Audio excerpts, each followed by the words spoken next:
Welcome, traveler. Tonight we are in the Aegean Sea. The year is perhaps 400 BC. The wind has died. The sea is flat and dark and endless, and a small trading ship drifts, sails hanging loose, going nowhere. Its captain, a man named Philon, stands at the stern, looking at the stars, trying to understand where the wind has taken him, because somewhere out there, in the darkness ahead, there is land, land that should not be there. Come and stand beside him. Let the quiet mystery of the sea carry you to sleep. The Aegean Sea in summer can be perfectly calm for days. This is known to every sailor who works these waters. The wind, called the Meltemi, blows reliably for much of the season, but not always, and not without interruption. Sometimes, for reasons no sailor can fully predict, the wind simply stops. The sea becomes glass, flat, dark, reflecting the stars with a clarity that is almost unsettling. This is what has happened to Philon's ship. 2 days ago, sailing from Rhodes toward Athens, with a cargo of dyed cloth and pottery, the wind had been steady and favorable. Then, yesterday afternoon, it had simply stopped. Not gradually, almost suddenly. The sail had gone slack within the space of an hour, and the ship had slowed and slowed, and finally stopped moving altogether, except for the slow drift of current. This has happened before, in Philon's experience. 12 years of sailing these waters, he has been becalmed perhaps a dozen times. It is not dangerous, usually, just frustrating. You wait. The wind returns, eventually. You continue. But this time is different in one respect. The current has been carrying the ship, slowly, almost imperceptibly but steadily, in a direction Philon had not intended, south and slightly east, away from the route to Athens, into waters that, according to his charts and his decade of experience, contain nothing, no islands, no land of any kind, for a considerable distance. Just open sea. Philon is 34 years old. He has been sailing since he was 16, first as crew on his uncle's ship, then for the last 8 years, as captain of his own small vessel. The ship is called the Halcyon, after the mythical bird said to calm the seas when it nests. A small trading vessel, about 40 feet long, with a single mast and a crew of 6 besides himself. He carries goods between the islands and the mainland. Cloth, pottery, wine, oil, whatever needs moving, whatever can be bought cheap in one port and sold for a margin in another. It is not a glamorous life, but it is his life, and he has built it carefully, over years, through the accumulation of small profits and the avoidance of the disasters, storms, pirates, bad debts, that end the careers of less careful captains. He is, by temperament, a careful man, methodical, observant, the kind of person who notices things, the particular color of the sky before a storm, the behavior of birds that indicates land is near, the subtle signs in a business deal that indicate a buyer is not entirely honest. This carefulness is why the current's drift concerns him. A less observant captain might not have noticed, might have assumed the ship was simply sitting still, going nowhere, waiting for wind. Philon noticed, has been tracking it for the better part of a day now, using the stars, using the position of distant landmarks that are slowly changing their angle relative to the ship. The Halcyon is moving into waters where, according to everything Philon knows, there is nothing to find. His crew of 6 are mostly asleep now. It is well past midnight, and there is little to do when there is no wind, except wait. 2 men are on watch, sitting near the bow, talking quietly. Philon can hear fragments of their conversation, nothing important, the kind of talk that fills idle hours at sea. A disagreement about a wrestling match one of them saw in Rhodes. Speculation about what the wind will do. He has worked with most of these men for years, knows their habits, their strengths, their small weaknesses. Demetrios, the older of the two on watch, has sailed with Philon since the beginning, was crew on Philon's first voyage as captain 8 years ago, and has stayed ever since. A steady man, not imaginative particularly, but utterly reliable. The younger man beside him, Cleon, is newer, only 2 years with the crew, but has proven himself capable. The other 4 are below, sleeping in the small space amidships where the crew rest when not on watch. Philon trusts these men.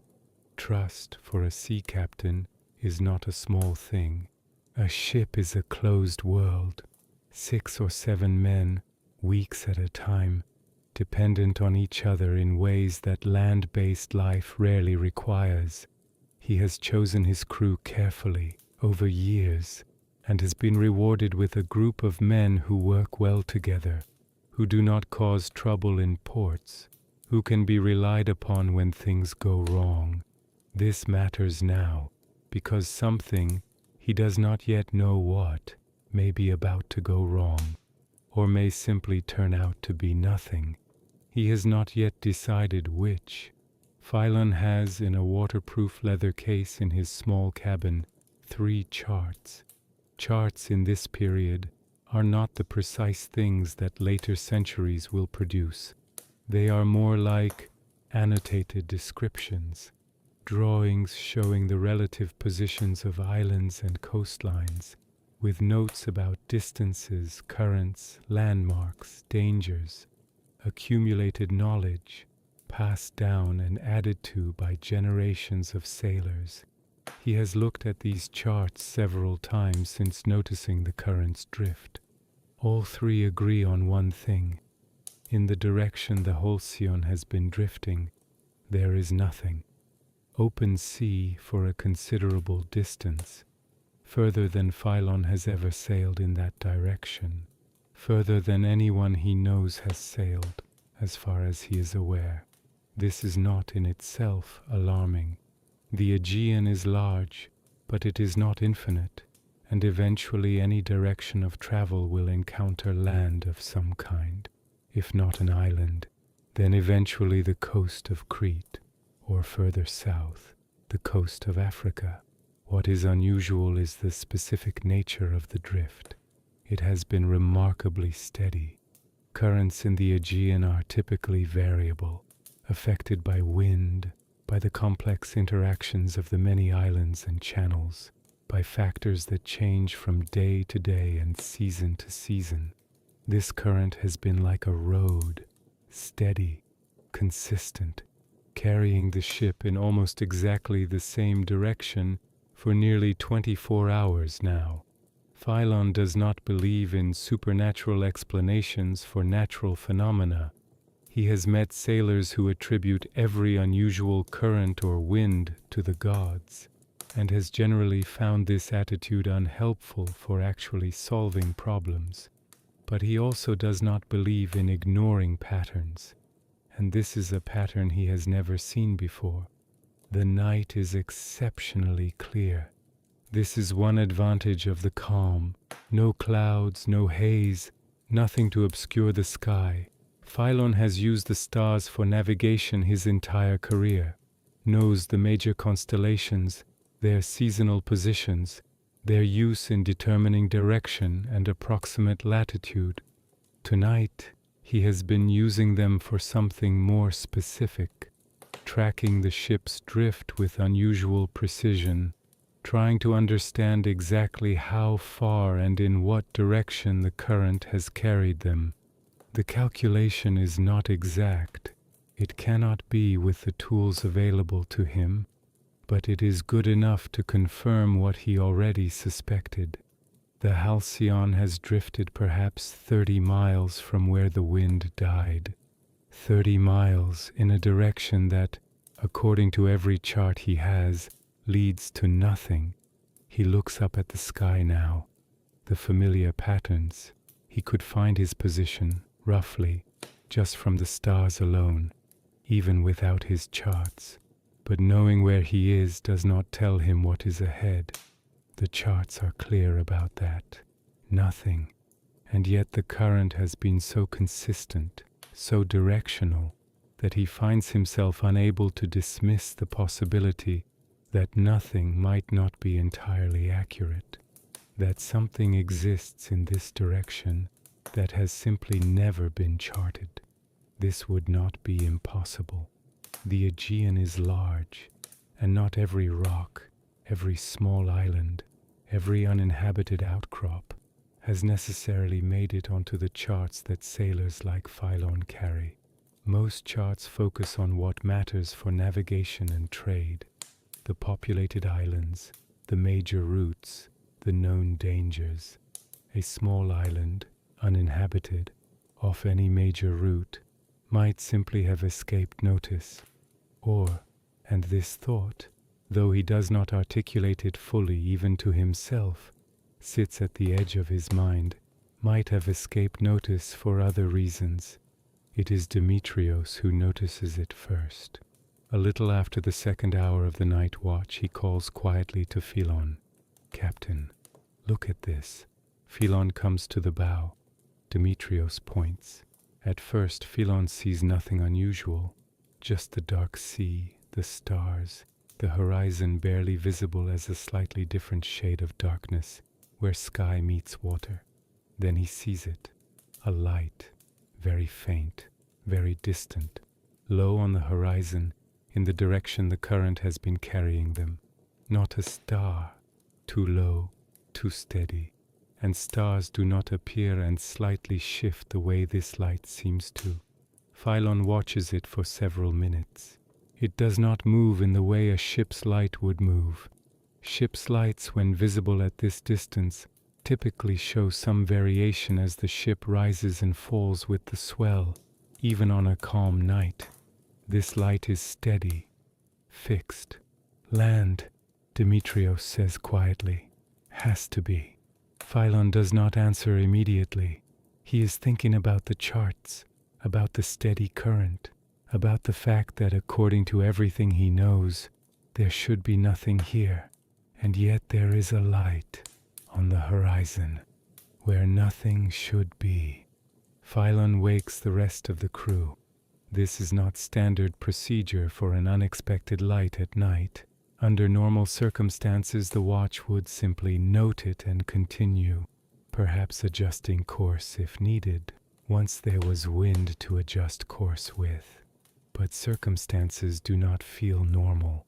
The crew gathers at the bow, looking at the light. There is some discussion, quiet, the way sailors discuss things at night when the sea is otherwise silent. Could it be a fire on a known island, visible from much further than expected due to the exceptional clarity of the night? Philon considers this.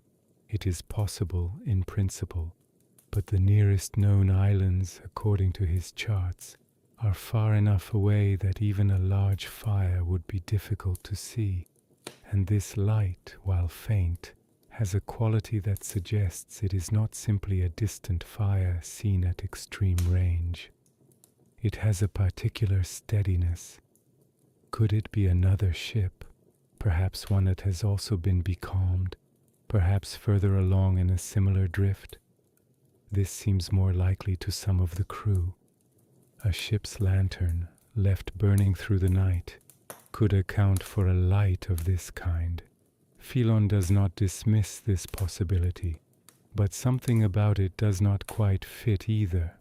The light has been visible for some time now, without any of the subtle variations he would expect from a ship's lantern on even the gentlest swell.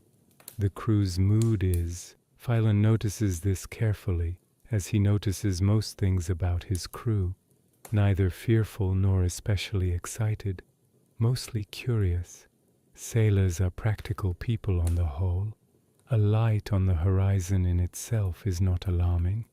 What concerns Philon more is the question underneath the obvious one. Not, what is that light? But why does the current want us to see it? This thought, again, he does not share with the crew. It is not a thought that has fully formed even in his own mind, just an unease, sitting beneath the practical questions. There is, in the end, not much to do except wait. Without wind, the Halcyon cannot be steered toward the light or away from it.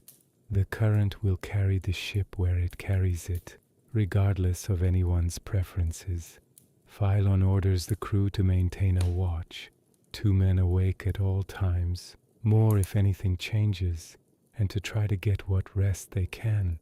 He himself does not sleep, sits near the stern, watching the light, which has neither grown noticeably closer nor disappeared in the hours since it was first spotted.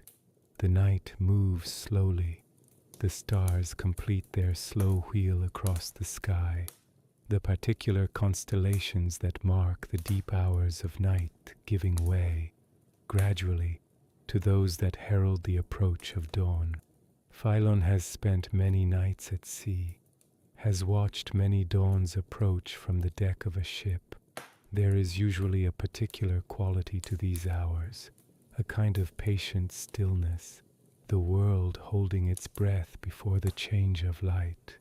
Tonight, that quality feels different, not wrong exactly, but charged somehow, as if something is about to be revealed, and the night itself knows it.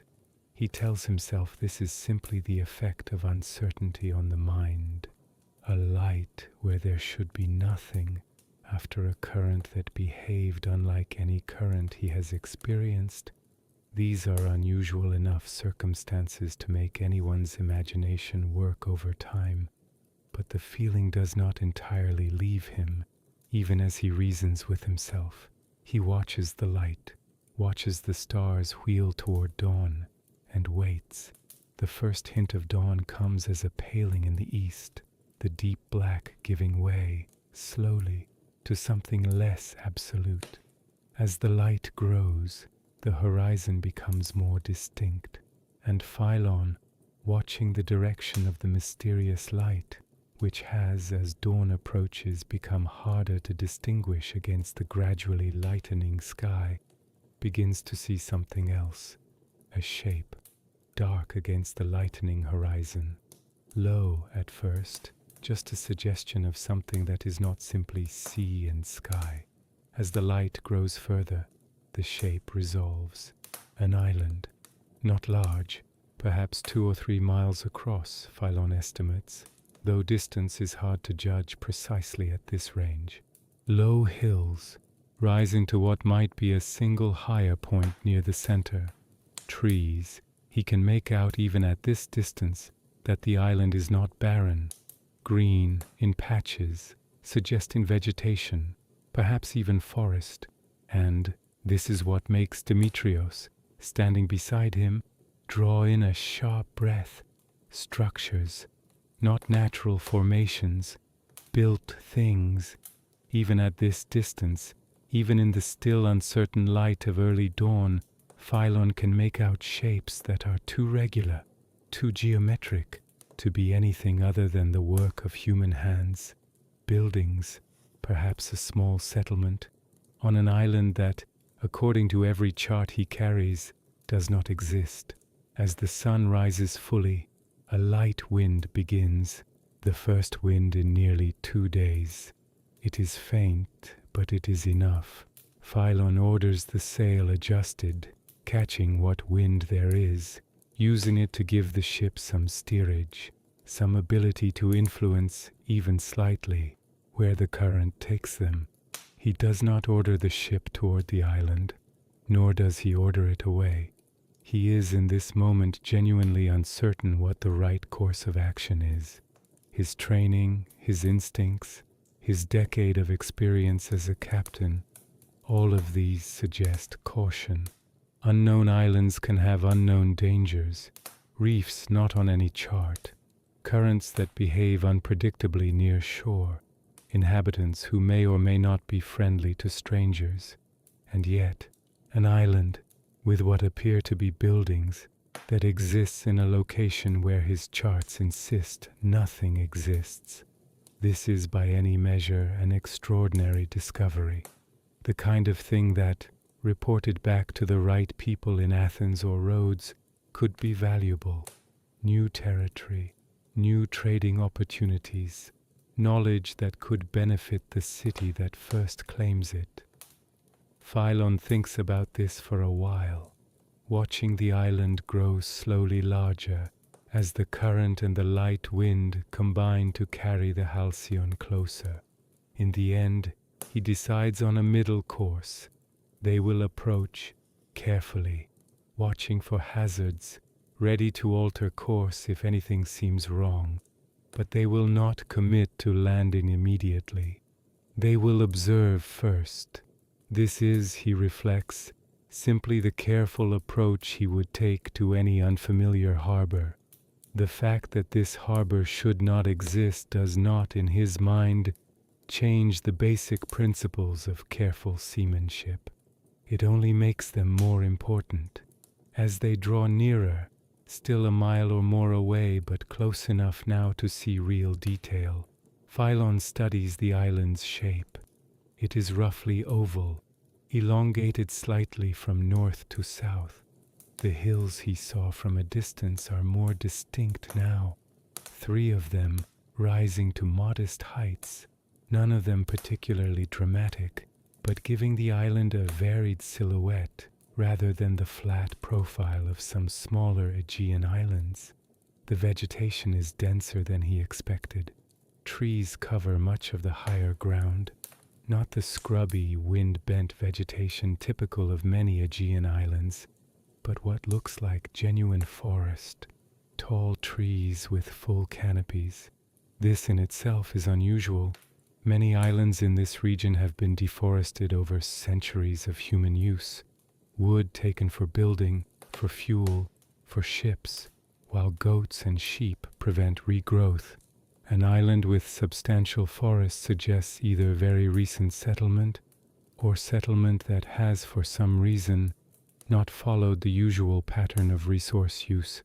The buildings, visible now as a cluster on the eastern shore, facing the rising sun, are made of stone, pale stone, the same color as the limestone common throughout the region.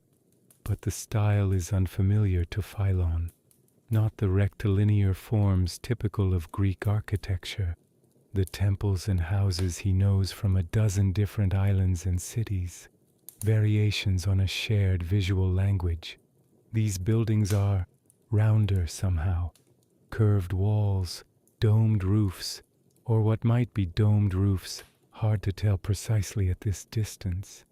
Philon has seen, in his travels, architecture from various cultures, Phoenician ports, Egyptian influences in some of the southern trade routes, even occasional glimpses of structures built by peoples further east, brought back in the descriptions of more widely traveled sailors. This does not quite match any of those either. It is, and he searches for the right word, standing at the bow, watching the buildings grow slowly more distinct, unfamiliar, genuinely unfamiliar, in a way that little is after 12 years of sailing these waters and the ports that connect to them. One thing Philon notices as the Halcyon draws closer is the absence of smoke. A settlement of any size, even a small one, typically shows signs of habitation from a distance. Cooking fires in the morning especially send up visible smoke. The smell of wood smoke often carries on the wind before the settlement itself is visible. He sees no smoke, no movement either that he can identify, no figures on the shore, no boats, no animals. This could mean several things. It is early morning. Perhaps the inhabitants, if there are inhabitants, simply have not yet begun their day's activities. Or the settlement could be abandoned, buildings remaining after the people who built them have, for whatever reason, left. Or, and this is the possibility that Philon finds himself returning to, though he cannot fully articulate why, the absence of smoke and movement might simply be part of the island's particular nature. Whatever that nature is, he does not share this last thought with the crew. It is too vague, too much an impression rather than a reasoned conclusion, and he is wary of introducing unease based on impressions alone. But he notices that some of the crew have gone quiet, looking at the approaching island with expressions that suggest they have noticed the same absence he has. The island is beautiful in the morning light.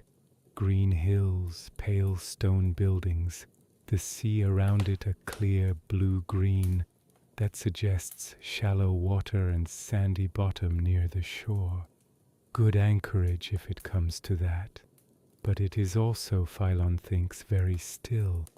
Stiller than an inhabited place should be at this hour, with the sun risen and the day beginning.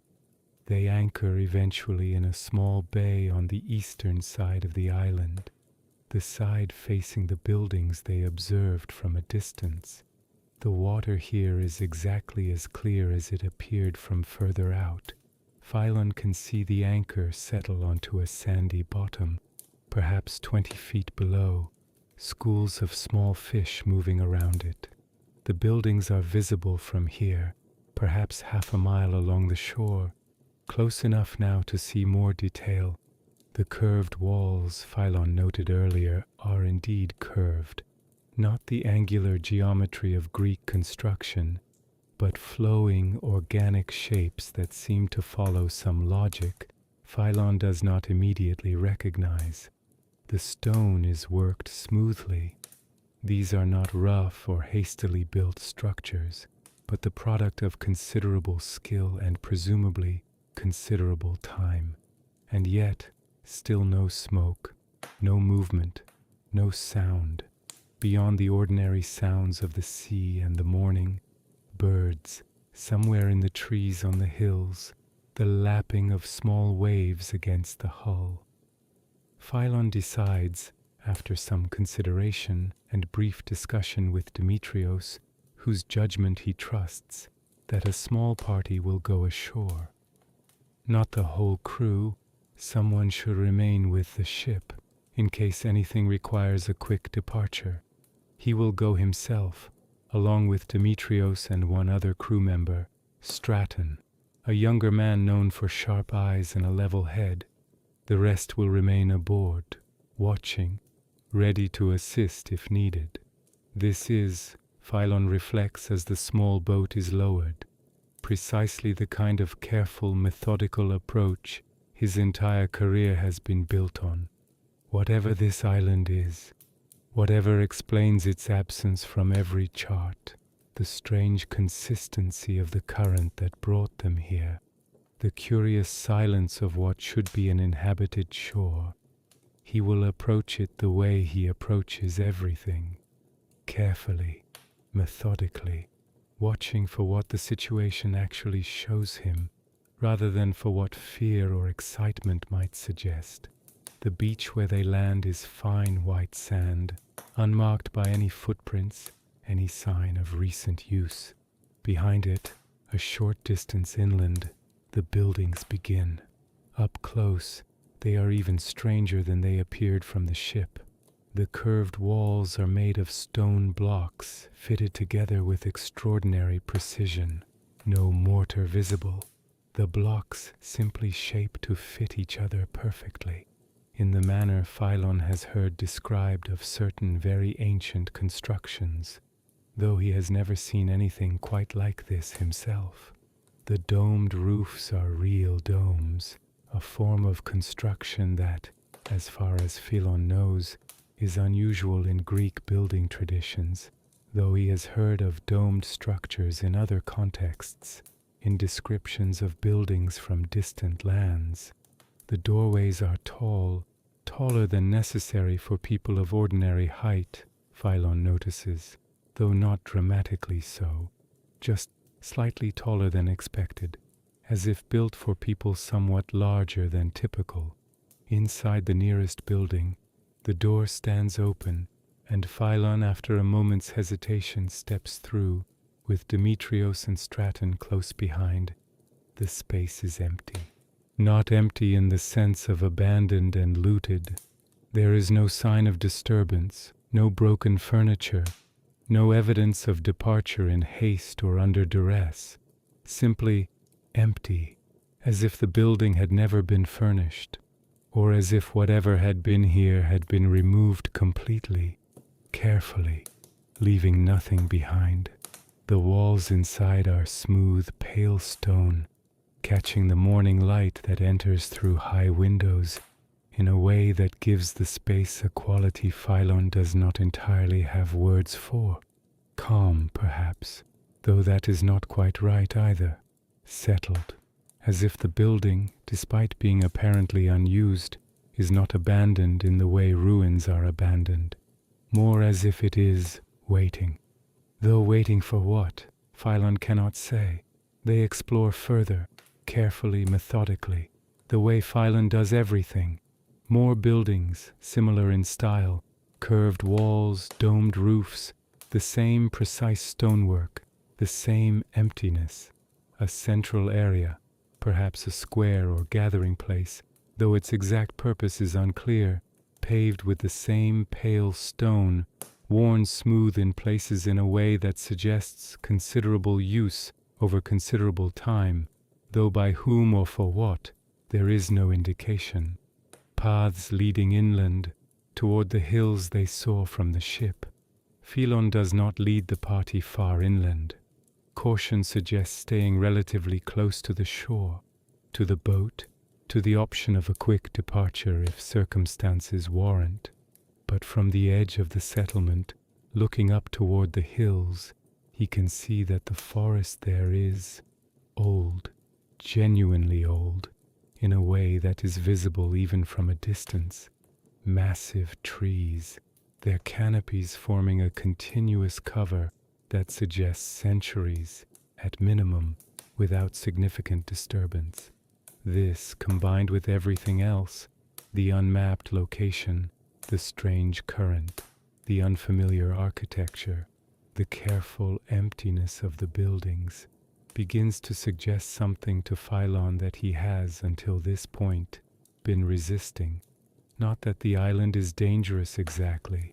Nothing he has seen suggests danger in any direct sense, but that the island is old in a way that exceeds his ability to estimate, old in a way that suggests it has existed, much as it exists now, for a span of time that makes not on any chart seem less like an oversight and more like something else. A place that has, for reasons Philon cannot guess at, simply not been part of the world that charts describe, until now. After perhaps 2 hours ashore, Philon decides they should return to the ship. Not because anything alarming has happened, nothing has. The island remains exactly as still, as empty, as beautiful as it appeared from a distance. But because, and this is a judgment based on experience rather than any specific event, he senses that they have seen what they are likely to see for now, and that further exploration would require more preparation, more time, more crew than is wise for a first visit. The walk back to the boat is quiet. None of the 3 men speak much. Philon notices this, the way he notices most things, and recognizes it as a kind of shared processing. Each of them is thinking about what they have seen in their own way, and none of them is yet ready to put it into words. As they push off from the shore, Philon looks back at the island once more, the buildings, pale against the green of the hills behind them, the forest, ancient and undisturbed, the whole island sitting in the clear blue-green water, exactly as still and silent as it has been since they first sighted it at dawn. He thinks, and this thought arrives with a clarity that surprises him, that the island is not hiding. It is simply separate, existing on its own terms, in its own way, regardless of whether ship's charts account for it or not. Whether this separateness is something that can be ended by reporting the island's location, by future visits, by the slow incorporation of this place into the known world, or whether the island will, in some way Phylon cannot predict, simply recede again, become unreachable, return to whatever state allowed it to remain unmapped for however long it has existed. He does not know, but for now it is here, and they have seen it. Back aboard the Halcyon, the crew gathers to hear what Phylon, Demetrios and Straton found. The description: empty buildings, unfamiliar architecture, no sign of inhabitants, ancient forest, is met with a mixture of reactions. Some of the crew are practical about it, in the way sailors often are. An empty island, however strange, is not immediately dangerous. The question becomes, what do they do now? Phylon considers this question carefully. The wind, which began at dawn, has continued to build slightly, not strong, but steady, enough to sail. They could continue toward Athens, their original destination, now considerably delayed by the becalming and the drift, or they could remain, explore further, attempt to understand more about what they have found. There is a pull toward the second option. Phylon feels it himself, the simple human curiosity that an extraordinary discovery generates. But there is also the practical reality of their voyage, a cargo to deliver, a schedule, a livelihood that depends on completing trades and returning for more. In the end, Phylon makes a decision that balances these considerations. They will note the island's position as precisely as their instruments allow, which is not perfectly precise, but is something. They will continue to Athens as planned, and once there, Phylon will report what they found, to whoever is appropriate to report such things to. The discovery of new territory is, after all, potentially significant in ways that extend beyond Phylon's own small trading operation. Whether anyone will believe the report, whether anyone will follow up on it, whether the island can even be found again given the imprecision of their position tracking. These are all questions for later. For now the wind is rising, and there is a voyage to continue. As the Halcyon gets underway, sails filling properly now, the ship beginning to move with purpose for the first time in nearly 2 days, Phylon stands at the stern, watching the island recede. It looks, from this distance and in the building daylight, much as it did when they first sighted it. Beautiful, green, the pale buildings visible along the shore, still, quiet. He finds himself thinking about the current that brought them here, the steady, directional current, unlike anything in his experience. As the ship moves away, he notices, or thinks he notices, it is hard to be certain, that the current near the island seems different from the current further out. The water around the island itself seems calmer, somehow, than the surrounding sea, as if the island sits in its own small patch of stillness, within the larger restlessness of the Aegean. He does not know what to make of this observation. Like so much about this island, it resists easy explanation. The island grows smaller as the Halcyon sails on. Eventually it becomes simply a shape on the horizon, much as it appeared when they first saw the light all those hours ago, though now in daylight rather than darkness, and then, gradually, even that shape becomes indistinct, until finally, looking back, Philon can no longer be entirely certain where the island was. The horizon in that direction looks once again like ordinary horizon, sea meeting sky with nothing between. He marks the position in his log as carefully as he can, but he wonders, and this wondering will stay with him for a long time, whether the position he has marked will mean anything if anyone ever tries to use it, whether the island will be where he says it is, or whether it exists in some sense only for those the current chooses to carry there.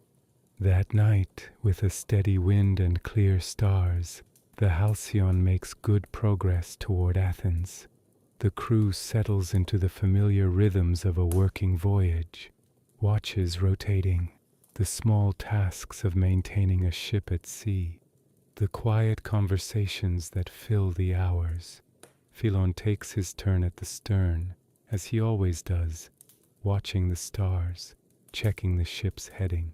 The stars tonight are the same stars as always, the familiar patterns, the ones he has used his entire career, but he finds himself looking occasionally toward the direction where the island lies, or lay, or perhaps still lies, somewhere beyond the range of ordinary sight. He thinks about the buildings, the ancient forest, the careful, settled emptiness of those curved stone rooms. He thinks about the ones who built it, whoever they were, whenever they were, wherever they have gone. He does not feel afraid thinking about this, just aware that the world is larger and stranger and contains more than any chart, any accumulated knowledge of generations of sailors can fully capture, that somewhere out there, beyond the edges of what is known, there are places that exist on their own terms, waiting, perhaps, or not waiting, simply existing, regardless of whether anyone finds them or not. The sea is calm tonight, beneath a fair wind. The stars wheel slowly overhead, as they always have, and somewhere behind the ship, in the vast darkness of the Aegean, an island sits in its own small patch of stillness. Pale stone buildings, ancient trees, empty but not abandoned, separate but not lost. Let your own breathing slow now, all the way down. Feel the weight of your body, settled and still, like a ship riding gently at anchor in clear water under a calm sky. You do not need to understand everything tonight. Some things remain mysterious, and that is all right. The world is large, larger than any map, and there is comfort sometimes in not knowing everything, in trusting that some things simply are what they are, whether or not they fit into what we expect. In and out, in and out. The sea moves gently beneath you. The stars are bright and steady above, and somewhere, in the quiet spaces of the world, places exist that few have ever seen, holding their stillness, keeping their own time, waiting perhaps for the next traveler the current chooses to carry there. But not tonight. Tonight the sea is calm and the wind is fair, and there is nowhere else you need to go. Down and down into the deep, peaceful sleep of someone who has glimpsed something extraordinary and found in it not fear, but wonder. Sleep well, traveler. The island is still out there, and the sea remembers the way.